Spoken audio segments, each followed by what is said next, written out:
तुम्हाला माहिती आहे का मुंबईचे शिल्पकार कोण होते?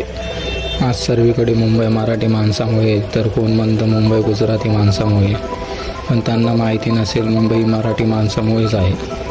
सर्वांना माहिती आहे की मुंबई 7 बेटांनी बनलेली आहे आणि मुंबई हे नाव मुंबादेवी यांच्या नावामुळे ठेवण्यात आले होते. पण 19व्या शतकात मुंबईच्या शैक्षणिक, सामाजिक, सांस्कृतिक आणि नागरी विकासात खूप मोठे योगदान होते ते म्हणजे नानासाहेब शंकर शेठ. त्यांनी समाज सुधारणेसाठी, सांस्कृतिक विकास किंवा सार्वजनिक जीवन असो, सर्वांमध्ये नानासाहेब शंकर शेठ यांचा मोलाचा वाटा होता. मुंबईचे रस्ते असो, पूल, इमारती यांच्या बांधकामांसाठी निधी दिला जात असे. सार्वजनिक वाचनालये, नाट्यगृह, सामाजिक संस्था यांची उभारणा करण्यात त्यांचा हातभार लागायचा.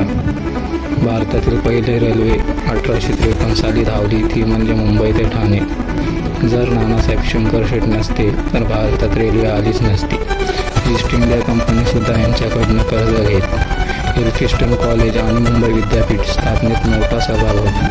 म्हणूनच यांना मुंबईचे शिल्पकार म्हणत. यांचे खूप कार्य आहेत जे की मराठी माणसासाठी गर्व वाटण्यासारखे आहे.